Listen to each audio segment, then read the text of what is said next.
Hello everyone, I am Aakriti Pandey. I am consultant psychologist और आज मैं आपसे बात करने वाली हूँ सुसाइडल अटेम्प्ट्स के लिए। हाल ही के दिनों में या फिर मैं हाल ही के दिनों के डाटास या जस्ट कल की बीती हुई इंसिडेंट सुशांत सिंह राजपूत की अनफॉर्चुनेट डिमाइस को अगर मैं लेते हुए अगर बात करूं तो ये बहुत दुखद है।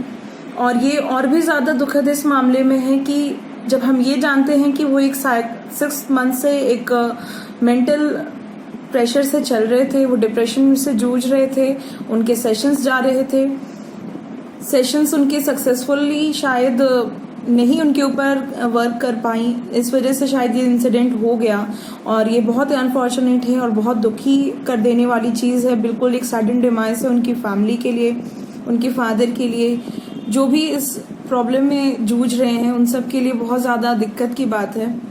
मैं आप सबसे इस टॉपिक पे बात करना चाहती हूँ। आप डजेंट मैटर आप किसी साइकोलॉजिकल हेल्प या साइकियाट्री हेल्प को अगर आप कंसिडर करते हैं, अगर आप उनसे बात करते भी हैं, प्लीज आप उनसे अपनी हर एक बात को खुल के कहें। एक साइकियाट्रिस्ट या एक साइकोलॉजिस्ट आपकी किसी भी प्राइवेसी, आपकी किसी भी सीक्रेसी को कहीं पर भी रिवील नहीं करता है। अपनी हर एक प्रॉब्लम को आप खुल के उनके सामने रखेंगे नहीं तब तक आपके प्रॉब्लम का सॉल्यूशन नहीं मिलेगा। 6 मंथ के ट्रीटमेंट के बाद भी अगर ऐसा स्टेप उठाता है कोई पर्सन, सुसाइड जैसी जो गलत या निंदनीय हरकत को अगर अंजाम देता है, तो ये बहुत गलत बात है। अगर हम बात करेंगे इस एक्टर के बारे में, तो वो बहुत ही टैलेंटेड और बहुत ही मेहनती किस्म के एक्टर थे। उनकी एक अलग पर्सोना थी और बहुत ही हाईली मोटिवेटिव थे, ऑलवेज स्माइलिंग, ऑलवेज चेयरफुल, बहुत ही अच्छे एक्टर थे। और इस तरह की हरकत को अगर वो कर रहे हैं या ऐसी किसी चीज को उन्होंने किया, तो किस लेवल का मेंटल स्ट्रेस उनके अंदर चल रहा था। और एक बहुत दुखद कर देने वाली बात है कि इतनी बड़ी फैमिली और इतना अच्छा फैमिली, हंसमुख फैमिली होने के बाद भी वो किसी से अपनी प्रॉब्लम को शेयर नहीं कर पाए। सबसे ज्यादा बुरी ये चीज है कि साइकियाट्रिक ट्रीटमेंट के बाद भी उनके साथ ऐसे इंसिडेंट हो गई, जो कि कंटिन्यूस सेशंस में लगे चले जा रहे थे। 6 मंथ के सेशंस चल रहे थे। तो कहीं ना कहीं इस चीज को बताता है कि उन्होंने अपनी किसी भी चीज को या अपनी उस पर्सनल प्रॉब्लम को उन्होंने वहां पे शेयर नहीं किया, उस लेवल से शेयर नहीं किया जहां पे कंप्लीट ट्रीटमेंट उनको नहीं मिल पाई। दोस्तों, आपको किसी भी तरीके की कोई भी समस्या है, मैं बार बार आपको फोर्स करती हूँ या मोटिवेट करती हूँ, अपनी फैमिली में आप बातें करें, अपने परिवारजनों से बात करें या जिस पे बहुत ज़्यादा भरोसा है उनसे बात करें। नहीं है तो अपने किसी भी मेंटल हेल्थ एसोसिएट को आप कांटेक्ट करें, जो आपको किसी भी तरीके से आपको मेंटली रिलीफ दे। किसी भी तरीके से अगर आपको रिलीफ नहीं मिल रहा है, फिर भी आप अच्छी बुक्स पढ़ें, हाईली मोटिवेटिव वीडियोस देखें। बहुत सारी वीडियोस अवेलेबल हैं यूट्यूब पे। सुसाइड करना is not a solution to any kind of problem. आप प्रॉब्लम से भागने का अगर एक जरिया है तो वो है सुसाइड। इसका मतलब कि आप अपनी लाइफ को फेस करने की आपके अंदर कोई भी पोटेंशियलिटी नहीं थी। दोस्तों, ऐसा नहीं करना चाहिए। हमारी तरफ, हमारे लाइफ में, हर एक पर्सन के लाइफ में, या वो साइकियाट्री हो या एक साइकोलॉजिस्ट हो, सबके लाइफ में बहुत सारी प्रॉब्लम्स होती हैं। सबके दिमाग से अगर सुसाइड ही अगर एक सॉल्यूशन अगर मिलने लगे तो फिर ये दुनिया बचेगी ही नहीं।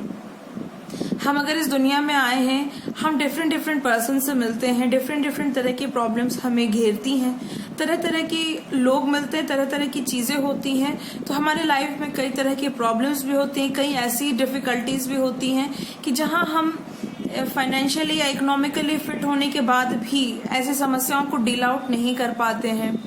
हमारी एक अलग प्राइवेसी बन जाती है, हमारी एक अलग सोशल प्रेस्टीज बन जाती है जिसको हम हार्म नहीं करना चाहते हैं। हम कई तरह के लोगों से मिलने के बाद, कई तरह के एक सोशल वायर में कनेक्ट होते होते हम कई सारी प्रॉब्लम्स को फेस करने लगते हैं, जैसे हमारे साथ कई सारे इंसिडेंट्स ऐसी जुड़ जाती हैं जो कि सुसाइड करने के लिए आपको प्रोवोक करती हैं। फ्रेंड्स, ऐसी हरकत ही क्यों करनी है? ऐसा कोई काम ही क्यों करना है जो आपको लगे कि आपकी सोशल प्रेस्टीज को हार्म कर रही है, और उसके बाद आप ऐसा कोई स्टेप उठा ले जिसका खामियाजा आप तो नहीं भुगत रहे हैं, आपने तो अपनी लाइफ को टाटा बाय बाय कर दिया, बट आपके पीछे जो आपके फैमिली मेंबर्स हैं, जो आपके केयर टेकर्स हैं, जो आपके लव्ड वंस हैं, वो इस चीज से कितना ज्यादा सफर करते हैं, आप उनके बारे में भी एक बार सोच लिया करिए बिफोर ये स्टेप उठाने के पहले। ये सुसाइड कर लेना, किसी से चीजें नहीं शेयर करना, आप अपने समाज में कितनी ही अच्छे इंसान क्यों ना हो, आपकी एक गलत छवि बन करके आती है।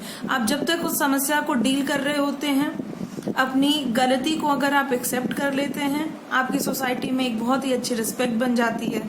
लेकिन वही जब आप उस समस्या से भागते हैं, अपना सोशल प्रेस्टीज छुपाने के लिए, जो कि सो कॉल्ड सोशल प्रेस्टीज, उसको बचाने के लिए आप जो भी एक्टिविटी ऐसी कर रहे हैं, ये बिल्कुल ही अच्छा नहीं है। हम अब्यूज रिलेशनशिप या कोई ऐसे रिलेशनशिप से भाग रहे हैं, उसमें जरूर कुछ हमारी तरफ से भी मिस्टेक होती है, जहां पे हमें लगता है कि अब तो हम गए, हमारी सोशल प्रेस्टीज जो है वो खराब हो जाएगी, तो हम इस तरीके के कोई स्टेप उठा लेते हैं। ऐसा नहीं करना चाहिए। हम बिल्कुल, हमारी जो सोसाइटी है, हमारे फ्रेंड्स हैं, हमारे फैमिली मेंबर्स हैं, वो हमें हमेशा ये चीजें बोलते हैं, हमें सुसाइड नहीं करना चाहिए। पर सुसाइड नहीं करने के लिए भी हमें बहुत तरह की हेल्प्स की जरूरत है। आप प्लीज, मैं आप सभी से जो बहुत मानसिक रूप से तनाव में हैं, लॉकडाउन में होने वाले प्रॉब्लम्स से तनाव में हैं, उनके अंदर फाइनेंशियल क्राइसिस आई है, या फिर किसी भी वजह से जो सुसाइड को अंजाम दे रहे हैं, ऐसा मत करिए। आपकी लाइफ फिर से नॉर्मल हो जाएगी और आप एक अच्छी लाइफ को फिर से जी पाएंगे जैसा कि आप पहले से जी रहे थे।